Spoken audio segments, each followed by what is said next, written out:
Hi, it's Brian. Welcome to the second edition of the official stem cell video blog, where I'm going to be chronicling, if that's even a word, my stem cell treatment escapades around the world for whole body osteoarthritis.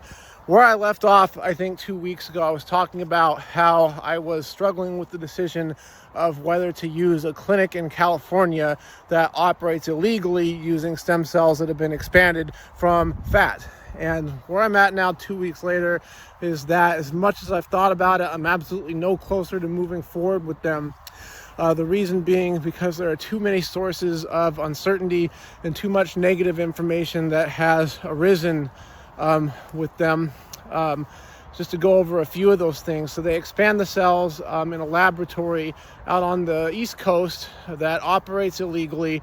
And I have spoken to this lab several times to try to understand what's going on out there. And I just don't know what's coming out of that laboratory in terms of stem cells. Whether the cells would be viable, whether they'd come out alive, whether they'd be genetically stable and healthy, or whether they would be expanded to death and their potency possibly compromised.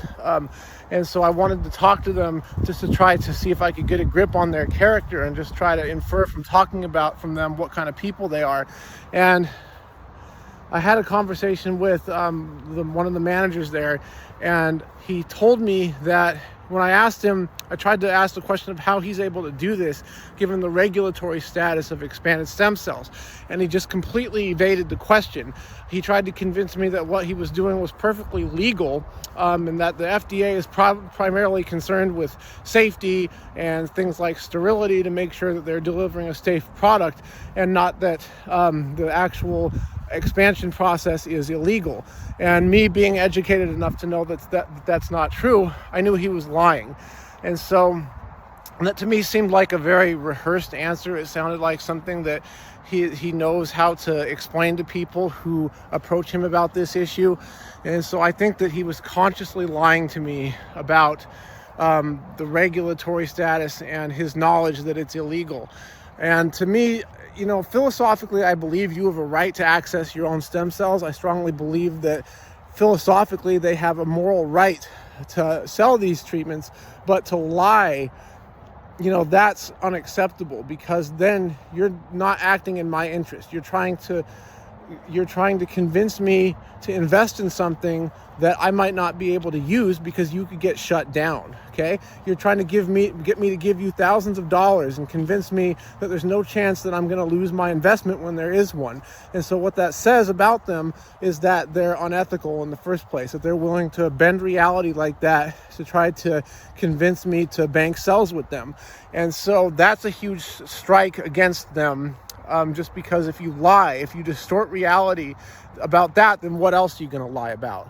And so now that they've lied to me, I can't trust anything that they say. And that's how I feel about it. Now, I decided that it's still possible that they're producing good stem cells, but the only way for me to know that would be if I could find someone to test a sample of the cells to see how good they are. And so I contacted every stem cell clinic that I could find, and not every stem cell clinic, but every stem cell laboratory, every commercial laboratory that I could find on Google, to try to find one that would be willing to do a cell assay for money to analyze the quality of the cells. If the cells check out, then I can use them. If not, then I wouldn't proceed with the treatment. And that's the only way that I can justify doing this. So far, none of the laboratories that I've reached out to have gotten back to me, or the ones that have says that they won't do it. They just want nothing to do with it.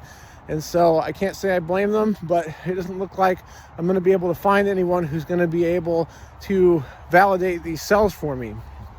The other issue that I'm concerned about is that their doctor, who's an emergency physician at the clinic in California who does the injections, that he has the skills and the integrity to do them properly. I had a phone conversation with him about a month ago, and we were talking about what areas of the spine he could inject. And what he told me is that he would do what are called peri-articular injections for the joints of the spine. Peri-articular means not in the joints of the spine, but around those joints, meaning he's not going to stick the needle and the stem cells in the joints to get the cells in the joints where they belong, but instead he's just going to poke around in the general vicinity of the joint and splash the cells in there and hope that they magically swim to where they need to be, which isn't going to happen. And so that, to me, was another spiritual deal breaker, because what that says is that he's not conscientious about what he does. It's just that he's not dedicated to mastering the craft of doing everything possible to try to help the patient get better.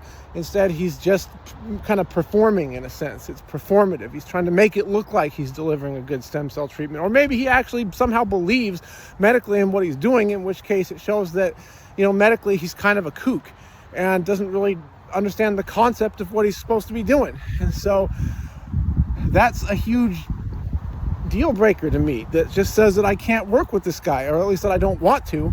Now, there's a devil's advocate counter argument to that. Maybe, so I can't let him inject the joints of the spine because he clearly either doesn't know how or doesn't want to do it right. But even still, he can probably get stem cells into some of the other joints. He can, if he's using ultrasound and fluoroscopic guidance, he can probably get cells in the knees, hips, shoulders, elbows, hands, ankles, wrists, feet, etc. And so if I were to be able to get good cells out of this laboratory and give this physician a chance to inject them into my joints, there's a chance that I could get better. There's a chance of that. But, it's like if you're willing to cut corners and give worthless injections in the spine, you're willing to do that anywhere else. What's going to happen when you decide the hip's too hard to inject and you just don't have to get the cells in it, you can just get the cells around them? What's going to happen when you're gonna get the joints of the hands and feet seem too small and you don't know where to put the needle, and you're gonna decide that just doing a peri-articular injection is good enough? That's not what I'm paying for. That's not what I'm risking all these tens of thousands of dollars for. And so I just don't know why people are like this. Why can't you just do it right? And if you're not interested in doing it right, then I'm not interested in working with you, let alone taking a huge risk on you. And that's how I feel about it. And so while I still continue to entertain the idea, I have a little bit of time left to decide. At this point in time, I think that I just can't. It's like a huge risk. And it's like I keep walking up to the edge of the cliff. Okay, I think I can do this. But then when it comes down to the moment of deciding whether I'm going to pull the trigger on it or not, it's like I just can't do it because I don't like it. And that sucks because there's not a whole lot of other options out there for me. But I'm willing to just it's better to accept reality and deal with it than it is to do all these things that are conceptually and medically wrong in desperation. And so I think that at this time it's unlikely that I'm going to go through with treatment with this clinic in California. I think it's far more likely that I will stick to Regenix Cayman only, in which case I just won't be able to treat everything that I want to treat, and I'll have to live with that. So that is the first part of this week's stem cell treatment video blog. The next part I wanted to talk about is a lovely company that I have known about for probably 6 or so months now, but I just found out even more information about them this week. And I just wanted to share the story of that interaction.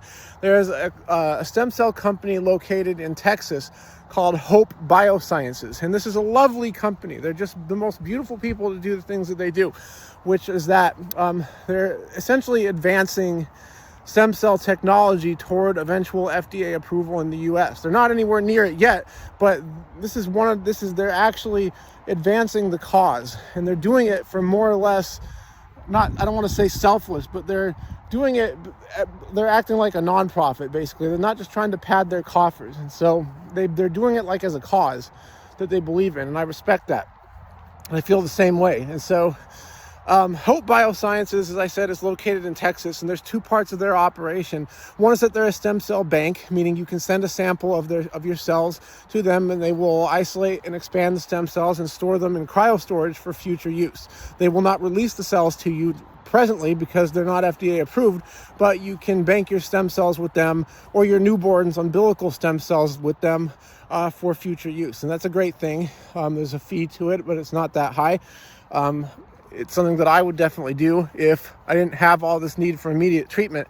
And then the other aspect of their operation is that they do clinical trials, meaning they are actually conducting the incredibly burdensome, expensive, glacially slow clinical trials that are necessary to ultimately achieve the goal of FDA approval so that everyone can have access to stem cells. And they're actually taking this on and doing it.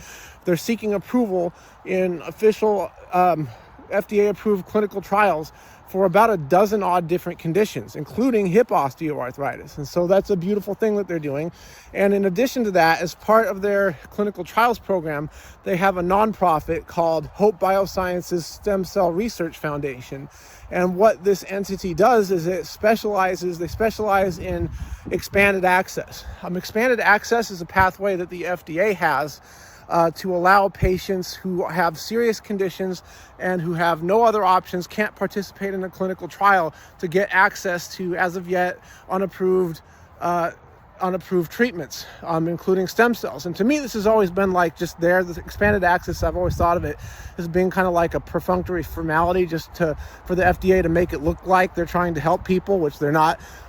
Very few patients, I think, get expanded access to anything. And so I certainly never thought that expanded access for my stem cells was an option. But Hope Biosciences has actually succeeded in getting expanded access for patients for stem cell therapy for, I don't know how many people they've done, quite a few, I think, for many different conditions. They've succeeded in getting patients expanded access, including one musculoskeletal patient at least.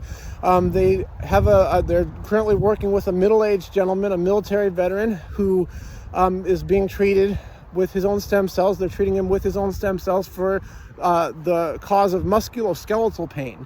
And it's not any specific area of his body that they're focusing on, no discrete joint, but instead they're just working with the diagnosis of generalized musculoskeletal pain. And they've set up a one-man clinical trial, an N1 study with him as the lone subject, where they're going to give him 6 intravenous infusions of his own stem cells under expanded access pathway and study the outcome over a 36-month period.